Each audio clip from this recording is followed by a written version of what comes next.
My name is Marcus Webb, and I'm a hospital custodian at St. Catherine's Medical Center in Portland, Oregon. I've worked the night shift for 6 years now, and I thought I'd seen everything. Until March 2020 changed all that. When COVID hit, the hospital transformed overnight. They converted the entire 4th floor into a quarantine wing, sealed it off with plastic sheeting and negative pressure systems. My supervisor, Dale, pulled me aside one evening and told me I'd be the only custodian assigned to that floor. "Hazard pay," he said. "Double time." I needed the money. My daughter's tuition was due, so I agreed. The first week was routine. I'd suit up in the full PPE, gown, N95, face shield, double gloves, and push my cart through those plastic curtains into what felt like another world. The fluorescent lights hummed differently up there, quieter. The patients were isolated in their rooms, and I rarely saw anyone except the occasional nurse moving between stations, looking exhausted behind fogged-up glasses. I'd clean the hallways, empty the biohazard bins, mop the floors with hospital-grade disinfectant. The smell was overwhelming. Bleach, illness, and something else I couldn't quite place. Metallic. Heavy. It was during my second week that I started noticing the sounds. Around 2 a.m., when the floor was at its quietest, I'd hear this wet, rhythmic coughing coming from room 427.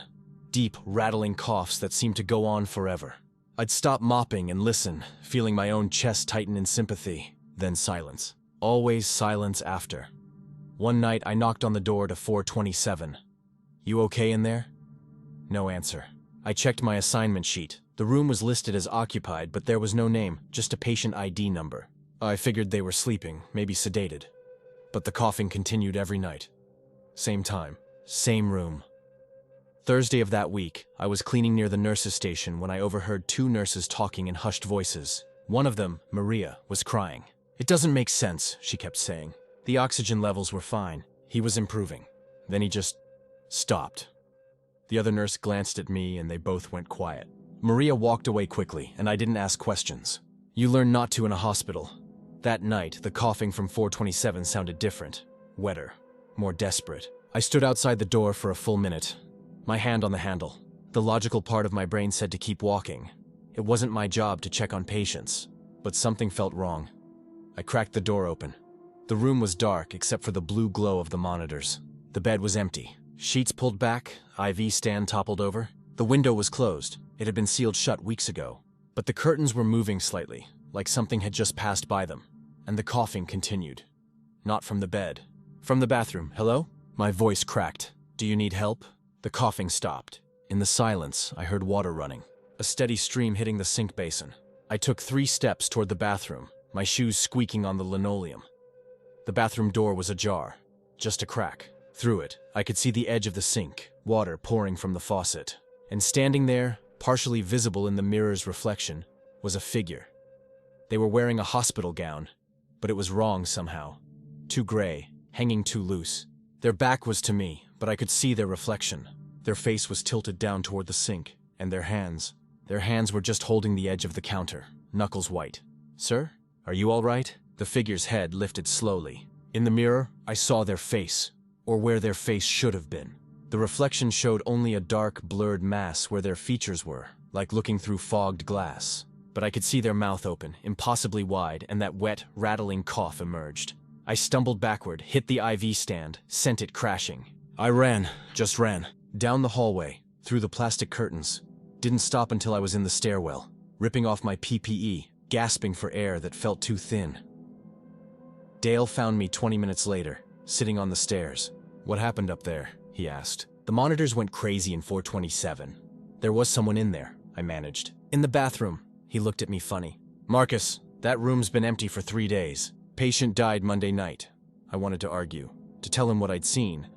But the way he was looking at me, like I was losing it, made me stop. "Must have been shadows," I said. "The PPE fog, you know?" But I knew what I'd seen. They made me take a week off. Mandatory rest, they said. Stress and fear can do strange things to the mind during a pandemic. I almost believed them, until I got home that night and checked my phone. There was a voicemail from an unknown number, time-stamped at 2:07 a.m., right when I was in that room. I almost deleted it. Should have deleted it, but I listened. It was just audio, dark, muffled, like a pocket dial. But in the background, clear as anything, I heard that wet, rattling cough. And then, barely audible beneath it, a voice, whispering, "He saw me. He saw me. He saw me." Over and over in a wet, gurgling rasp. I checked the number. It was from inside the hospital. Extension 4270, room 427. I quit the next day. Told Dale it was because of my daughter, because of the risk. He understood. Lots of people were quitting. But that's not the real reason I left. 3 months later, they shut down the 4th floor completely. Too many staff refusing to work up there. Too many complaints about sounds in empty rooms, shadows in sealed wings, equipment moving on its own. They said it was PTSD, collective trauma from the pandemic. Maybe they're right. But last week, I was at the grocery store, masked, distanced, like we all still were. And I saw one of the nurses from that floor, Maria. She looked terrible. Gaunt, dark circles under her eyes. She recognized me. Started to say something, then just stopped. Her eyes went wide, looking past me at something behind my shoulder. I turned around. There was nothing there. Just empty space and the fluorescent lights humming overhead. When I turned back, Maria was already walking away, fast. But I heard her say something as she left, barely a whisper. "It's following you too. I don't work at St. Catherine's anymore. I moved to Seattle, got a job at a grocery store. Something away from hospitals, away from that 4th floor. But sometimes, late at night when I'm alone, I hear it. That wet, rattling cough. Always from the room I'm not in. Always just out of sight, and I know somehow that it's waiting. Waiting for me to turn around. Waiting for me to see it clearly this time. I never do. I never will. But it's patient, and it sounds closer every night."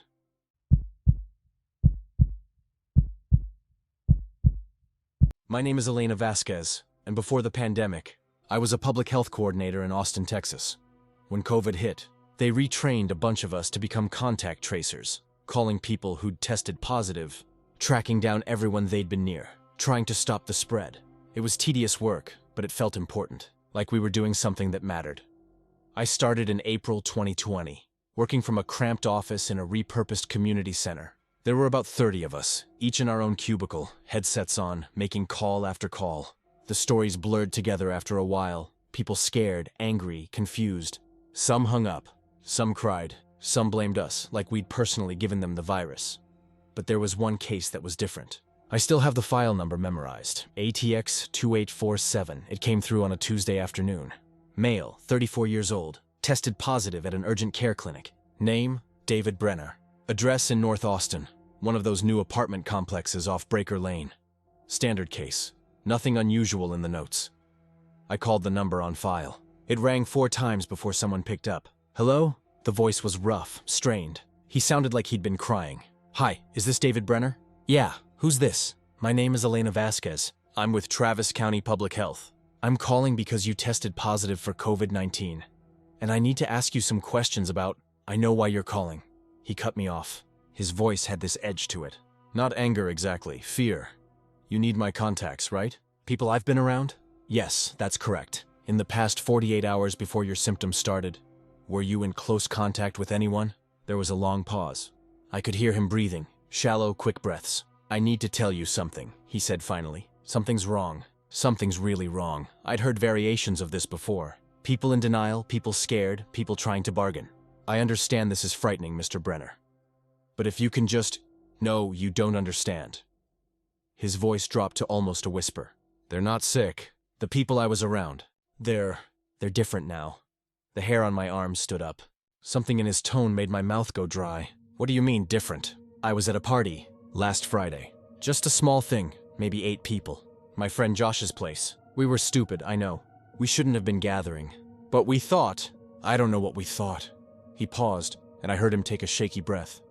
"Saturday morning, Josh called me. Said he felt weird. Not sick, just off. Like he couldn't remember parts of the night before. Then Sunday he stopped answering his phone. So did everyone else who was at the party. All of them. Just stopped responding. I was typing notes, trying to keep my voice steady. Did you try going to check on them?" "I went to Josh's apartment Sunday night. His car was there, lights were on. I knocked for 10 minutes. Nothing. But I could hear something inside. This sound, like breathing, but wrong. Too slow, too deep. Maybe he was just sleeping or—" "I looked through the window," David interrupted. He was standing in his living room, just standing there in the dark, facing the wall. Not moving, not doing anything, just standing. My supervisor, Karen, walked past my cubicle. I almost flagged her down, but David kept talking. I called the cops. They did a wellness check. Said he was fine, wouldn't come to the door, but spoke to them through it. Said he was isolating because he felt sick. But Elena, his voice cracked. That wasn't Josh's voice. I know Josh. We've been friends for 12 years. That wasn't him. Mr. Brenner, I think you might want to... Then I started getting sick. Tuesday, the fever hit. Wednesday, I couldn't taste anything. I got tested. And now I can feel it. Feel what? The change. He was crying now, I could hear it. It's in my head, in my thoughts. It's like something's rewriting me from the inside. I can feel myself forgetting things. Important things. My mom's birthday, my dog's name, the password to my email. Little things at first, but it's getting worse. I didn't know what to say. This wasn't in the training. Mr. Brenner, I think you should seek medical attention. These symptoms... Last night I caught myself standing in my kitchen. Just standing there, facing the wall. I don't remember walking there. Don't remember deciding to do it. I was just... there. And I wanted to stay there. It felt right. It felt... He made a sound between a sob and a laugh. It felt like coming home. David, please listen to me. I'm going to send someone to check on you, okay? I'm going to... Don't. His voice went flat, cold. Don't send anyone. Don't come here. Just mark down the names I give you. Warn them. Tell them to stay away from anyone from that party. He gave me 8 names. I wrote them all down, my hand shaking so badly I could barely read my own writing. Thank you for your cooperation, I said, using the script because I didn't know what else to say. A public health nurse will follow up with you in... The line went dead. I sat there for a long moment, staring at my notes. Then I did what I was supposed to do. I entered the contact information into the system and moved on to the next case. But that night, I couldn't stop thinking about David Brenner, about him standing in his kitchen facing the wall, about his friends, all of them, doing the same thing. Against protocol, I called his number again. It rang and rang. No answer. I tried the 8 contacts he'd given me. 5 didn't answer. 2 phones were disconnected. One was answered by someone who said they didn't know anyone named David Brenner and hung up immediately. The next day, I checked the system. David Brenner's case had been updated. Status recovered. Cleared for end of isolation. Notes. Patient reports resolution of symptoms. Contact tracing complete. I hadn't written those notes. I checked the username. It was mine, but I hadn't updated that case. I went to Karen, showed her my call log, my notes. She looked at me with this expression I couldn't read. Concern maybe, or something else. Elena, this is a stressful job. Sometimes we update cases and don't remember. You're making 100 calls a day. It's normal to... I didn't update this case, I insisted. Someone else accessed my account. She pulled up the system, clicked through screens I couldn't see. There's no record of anyone else accessing your login, just you. Says here you called him back this morning, spoke for 6 minutes and cleared him. I didn't call him this morning. I was in traffic. Check my phone records. But she was already shaking her head. Take the rest of the day off. Get some rest. We all need to take care of our mental health during this. I wanted to argue, but the way she was looking at me, like I was the problem, made me stop. That was 3 months ago. I don't work as a contact tracer anymore. I quit after 2 more cases came through with similar patterns. People reporting their contacts acting strange, standing, staring, forgetting. And every time I tried to follow up, the cases would be mysteriously closed, marked as recovered. But here's what keeps me up at night. Last week, I was at the HAB on Palmer Lane, wearing my mask, keeping my distance. I turned down the cereal aisle and saw someone standing there, just standing, facing the shelves. Not shopping, not moving. As I got closer, I recognized him. David Brenner. I was sure of it. David? I said quietly. He didn't turn around, didn't acknowledge me, just stood there, perfectly still. I walked past him, my heart pounding, glanced at his face as I went by. His eyes were open, not blinking, just staring at the rows of cereal boxes like they held the secrets of the universe. And his mask. He was wearing a mask, but I could see his mouth behind it. It was moving, very slightly, like he was whispering something over and over. I got out of there fast. But 2 days later, I found myself in my kitchen at 3 a.m., just standing there, facing the wall. I don't remember walking there, and for just a moment, just a second, it felt right. It felt like coming home.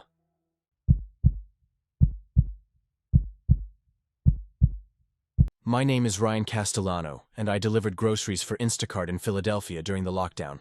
It was decent money. People were tipping well because they were too scared to shop themselves. I didn't blame them.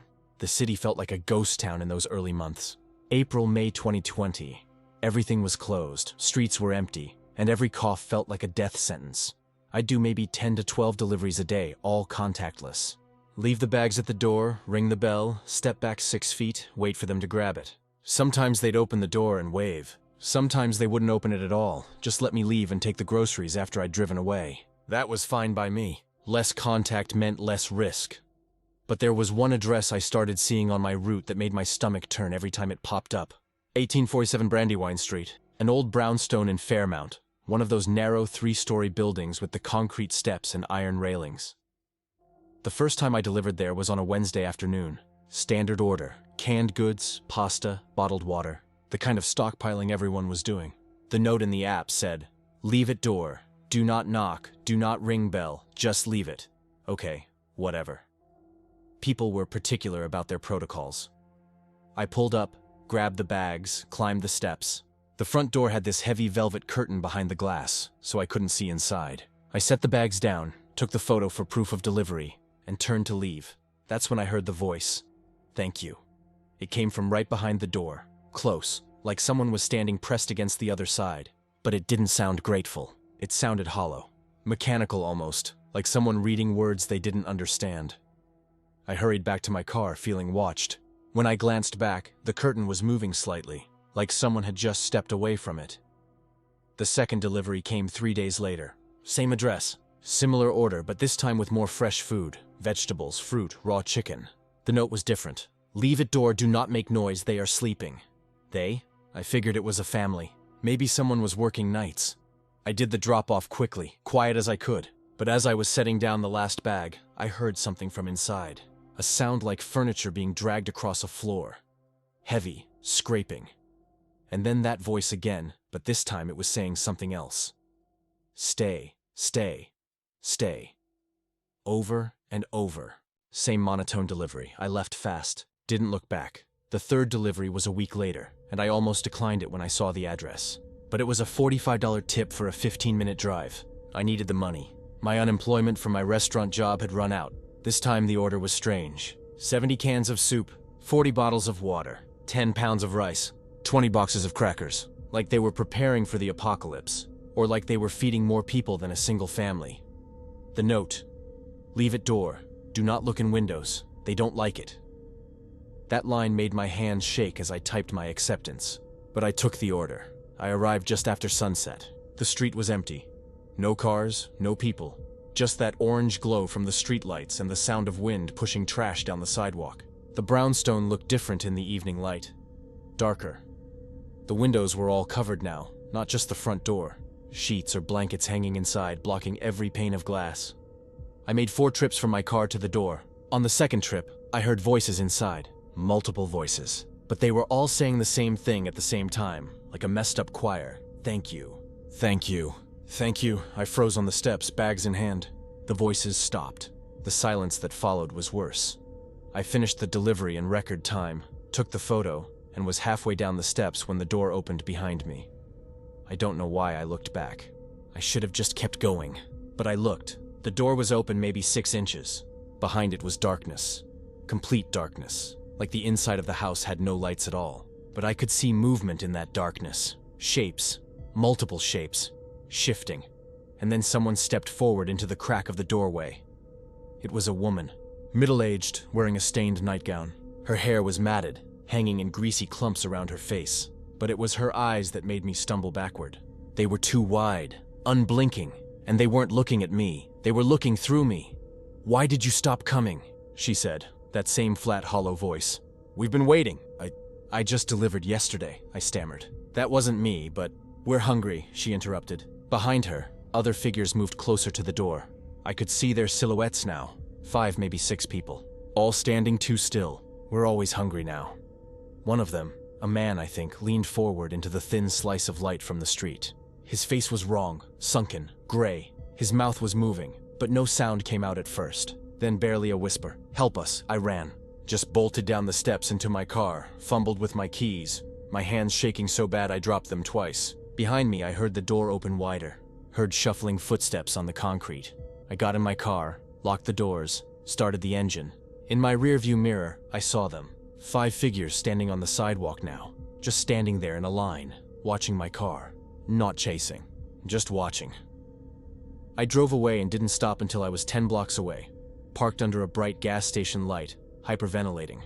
I reported the address to Instacart, said there was something wrong at that location, that someone needed to do a wellness check. They thanked me for my concern and said they'd look into it.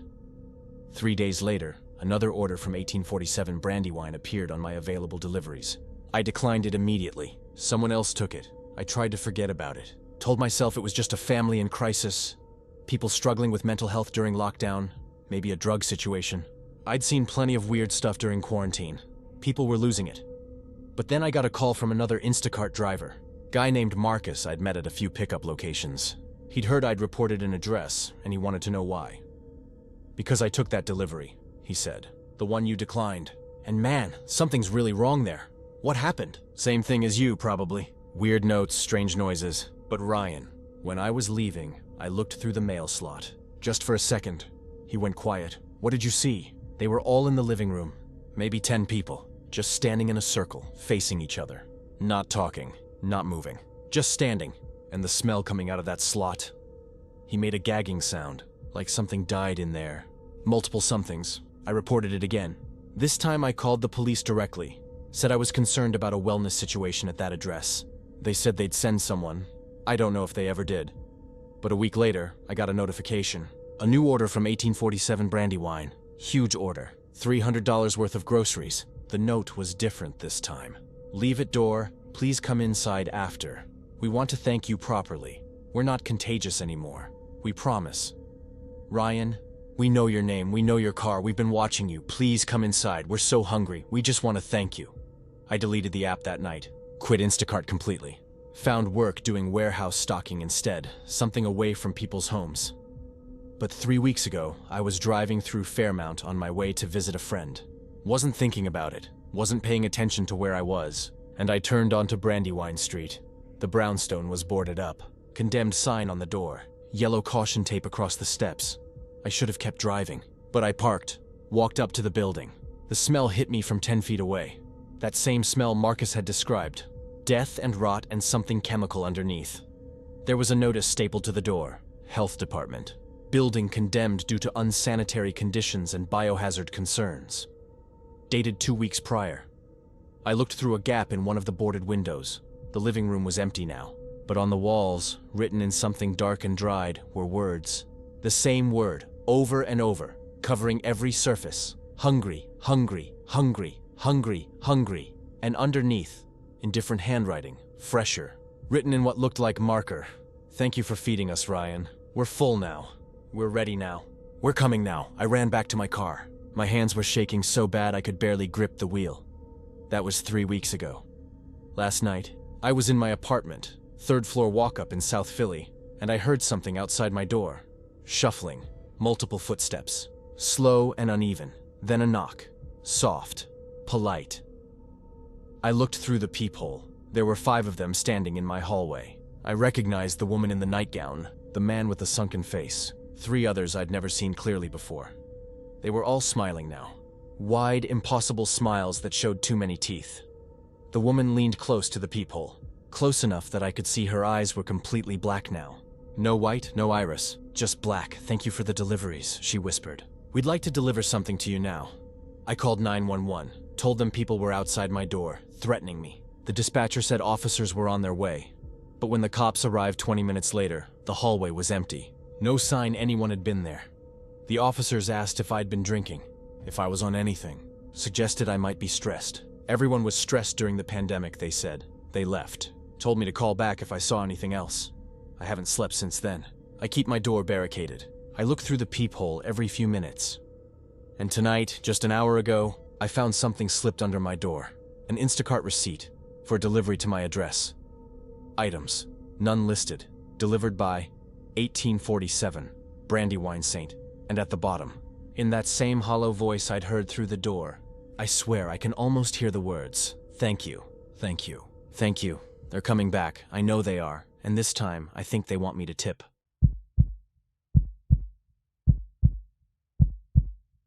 My name is Amber Holloway, and I was a project manager for a tech startup in Denver, Colorado. When the pandemic hit, we went fully remote like everyone else. Zoom meetings, Slack channels, the whole digital nomad setup.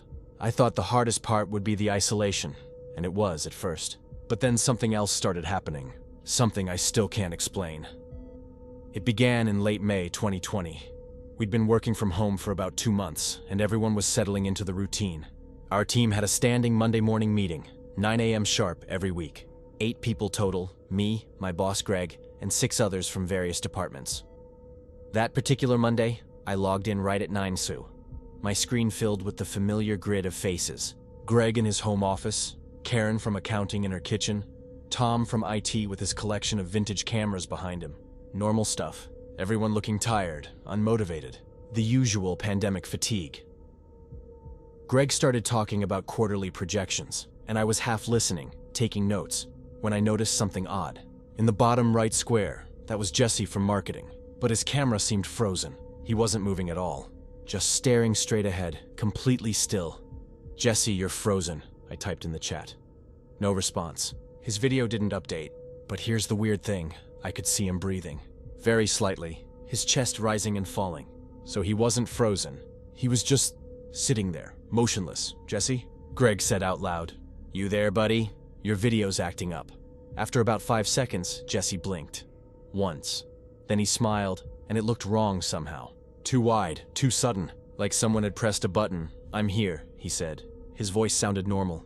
"Sorry, connection issues. We moved on." I tried to shake off the weird feeling, but I kept glancing at Jesse's square throughout the meeting.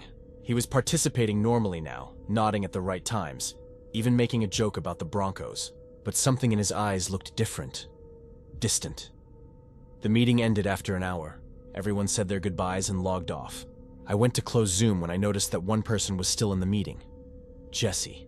His square was still active, and he was just sitting there, staring at the camera. I almost left, but curiosity got the better of me. I unmuted myself. "Jesse?" "Meeting's over." He didn't respond, didn't move, just sat there, that same too wide smile on his face, staring directly into his camera. Then, very slowly, he raised one hand and waved at me. Not a normal wave. His hand moved in this jerky, mechanical way. Up and down, like he was learning how to do it for the first time. I closed Zoom immediately, told myself it was a glitch. Maybe his video was looping or something. I texted him. "Hey, your Zoom was acting weird. You okay?" He responded within a minute. "All good. Thanks for checking." I tried to forget about it, but the next Monday, it happened again.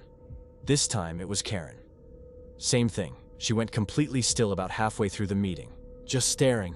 When Greg called her name, she took several seconds to respond, and when she did, that same unsettling smile spread across her face. "I'm here," she said, and her voice had this slight echo to it, like she was speaking from somewhere far away. After the meeting ended, I checked. Karen was still in the Zoom room, still sitting there, still smiling. I took a screenshot before I logged off. I don't know why. Maybe because I was starting to feel like I was losing my mind, and I needed proof that something was happening. When I looked at the screenshot later, I noticed something I hadn't seen during the live meeting. Behind Karen in the darkness of her kitchen, there was a shape, humanoid, standing in the doorway behind her. I could just barely make it out, the outline of a head, shoulders. Watching her, I called Karen, no answer. Texted her, no response for 3 hours. When she finally replied, she said, "Sorry, took a nap. This pandemic exhaustion is killing me." But her read receipts showed she'd been active on Slack the entire time. She just hadn't responded to me specifically. The third Monday, it was Tom. Same pattern. Same frozen stillness. Same delayed response. Same wrong smile. And after the meeting, when I stayed behind to watch, he remained in the Zoom room, just sitting there. But this time, he started typing in the chat. Amber. Just my name. Lowercase. No punctuation. My fingers hovered over my keyboard. "Yes? Do you see us yet?" The hair on my neck stood up. "See who?" "We're always in the meeting, Amber. We've been here the whole time. You just haven't looked carefully enough." I was about to respond when Tom's video suddenly cut out. Connection lost. The Zoom room was empty except for me. I immediately went back and downloaded all our previous meeting recordings. I'd been recording them for note-taking purposes, a habit I'd started when we went remote. I watched them all that night, one after another, and I saw it in every single meeting, in the background of someone's video. There were shapes, figures standing in doorways, sitting in corners, visible for just a frame or two before disappearing. Always in the shadows, always watching. And the people who'd gone frozen: Jesse, Karen, Tom, in every meeting after their first episode, they had these figures behind them, constant, present, just standing there while they talked and smiled and pretended everything was normal. I counted 7 distinct figures across all the videos. 7 people who weren't supposed to be there. I didn't sleep that night. I called in sick Tuesday, Wednesday, Thursday. Didn't attend any meetings. Barely looked at my computer. Friday afternoon, Greg called me directly. Not a Zoom call, just a regular phone call. Amber, we're worried about you. You haven't been in any meetings this week. Are you feeling okay? I'm fine, I lied. Just needed a break. Well, we need you back. Monday's meeting is important. We're discussing your promotion, actually. You need to be there. A promotion. Something I'd been working toward for 2 years. Okay, I heard myself say. I'll be there. Great. 9 a.m. sharp. And Amber, he paused. Make sure your camera's on. We need to see you. It's important that we see you. The way he said it made my stomach drop. Why? We just need to make sure you're yourself. You understand. He hung up before I could respond. I spent the weekend trying to convince myself I was paranoid, that I was seeing patterns where there were none, that isolation and stress were making me imagine things. But Monday morning came anyway. I logged into Zoom at 8:59, watched the countdown. At exactly 9 the other 7 joined simultaneously, all at once. Like they'd been waiting, everyone was there. Greg, Jesse, Karen, Tom, and the 3 others, Michelle, Dave, and Brad. All in their usual spots, with their usual backgrounds, but they were all completely still. All of them, not moving, not breathing, just staring at their cameras with those 2 wide smiles. Hello? My voice cracked. Guys? They all blinked at the same time, in perfect unison. Then they spoke, but their mouths didn't quite match the words. Like the audio was slightly out of sync. Hello, Amber. All of them, speaking together. Same voice, same inflection. We've been waiting for you. We wanted to thank you for joining us. It's been difficult, doing this without you, but now you're here. Now you can see us. Now we can see you. Behind each of them, stepping out of the shadows, came those figures. 7 shapes, one behind each of my co-workers. Tall, wrong proportions. Faces that were blurred and dark, like someone had smudged them away. They placed their hands on my co-workers' shoulders. They helped us understand, the collective voice continued. They came when we were isolated, when we were alone, when we were scared. They gave us purpose, connection. They showed us we were never really alone. They're in everyone's house now, Amber. In every screen, every call, every meeting. Waiting. Watching. And now they're behind you too. I felt it before I saw it. A coldness at my back, a presence. I could see it in the reflection of my monitor. A dark shape standing behind my chair. I spun around. My apartment was empty, but when I looked back at the screen, in my own video square, there it was, standing right behind me, close enough to touch. And my face, my own face on the screen, was smiling that same 2 wide smile. Welcome to the meeting, Amber, all of them said together. I slammed my laptop shut, unplugged it, threw it across the room. That was 4 months ago. I quit my job, told them I had to leave for personal reasons. They understood. Lots of people were quitting during the pandemic. I haven't used Zoom since. Haven't taken any video calls. I barely use my computer anymore. But sometimes, late at night, I hear the notification sound. That little chime that means someone's joining a meeting. And when I look at my laptop, powered off, unplugged, battery removed, the camera light is on, green, steady, recording. And I know they're still having meetings without me. Still watching. Still waiting for me to join again. Because once you've seen them, they explain, you're always in the meeting, you just don't get to leave anymore.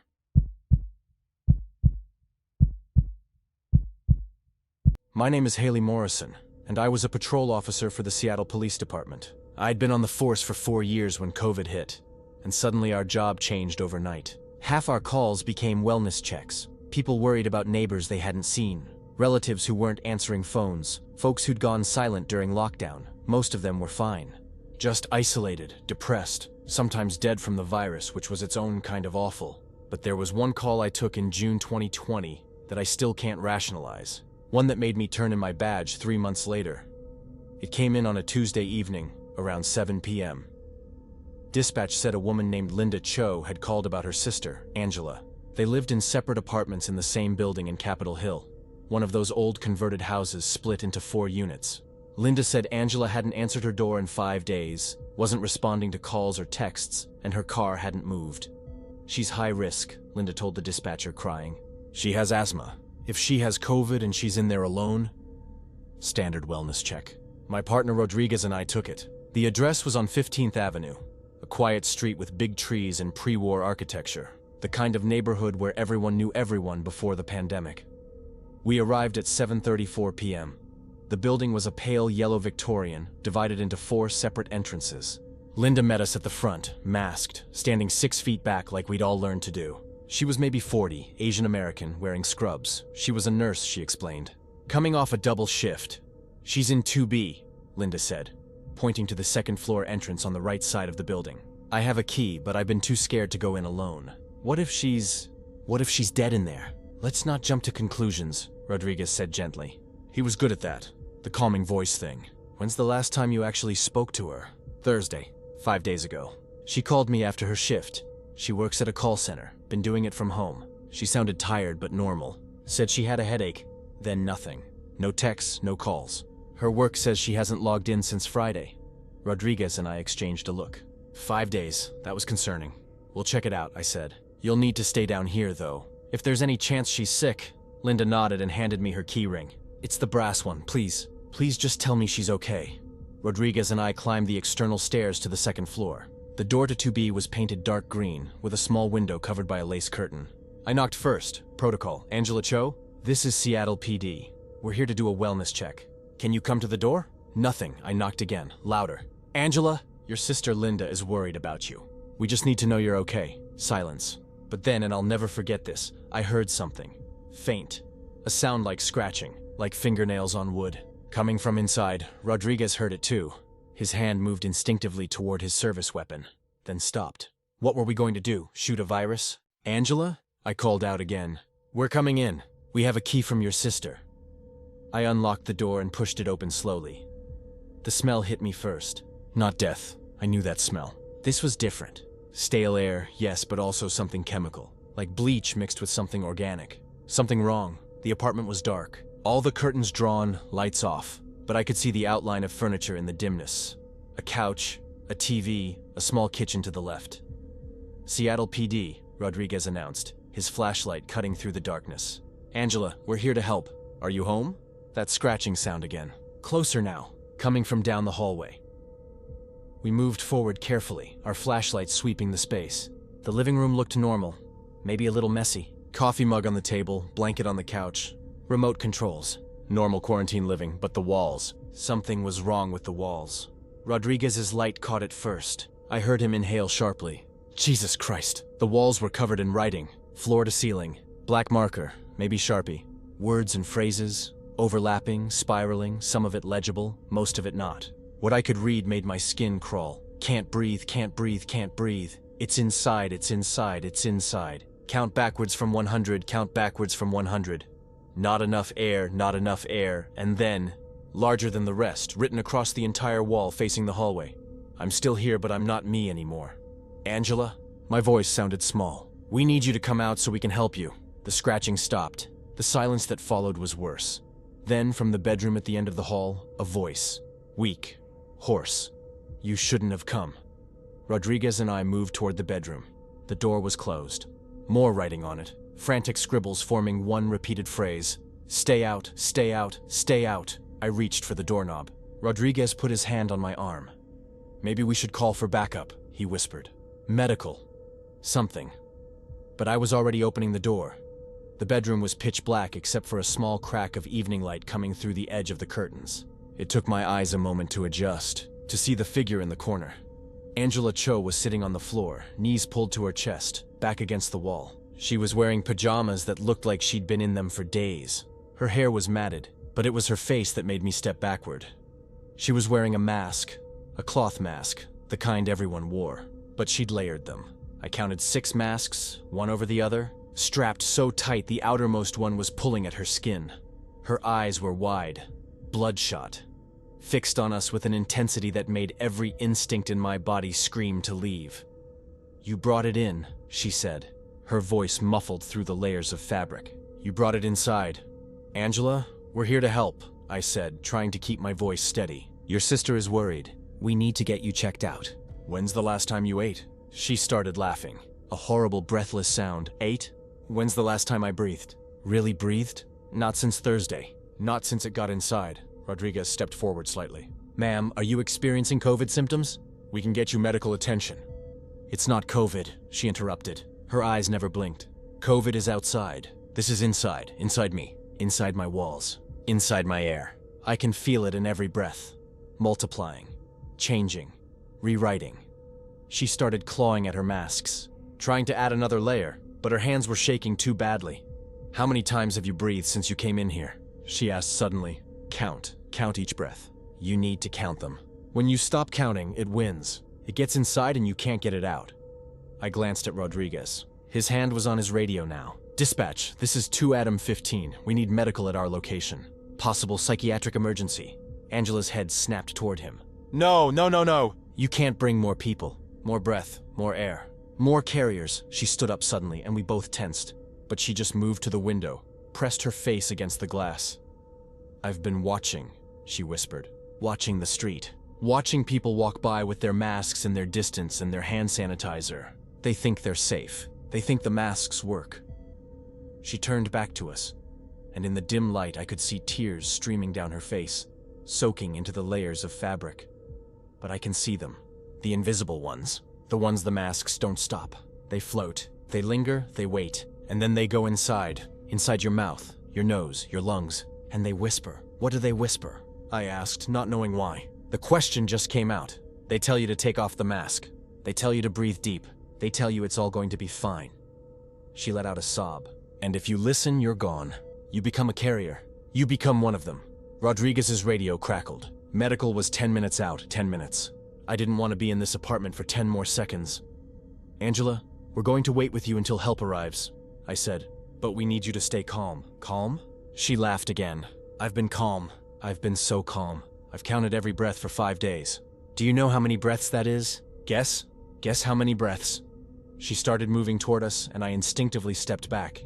12,743 breaths, and I felt every single one of them. Felt them going in, going out, carrying pieces of me away, bringing pieces of something else back. She stopped 3 feet away from me, close enough that I could see her chest heaving with rapid, panicked breaths, close enough to hear her wheezing through the layers of masks. "You need to leave," she said, "before they notice you, before they decide to follow you home, before who notices us." Rodriguez asked, Angela's eyes fixed on a point behind us.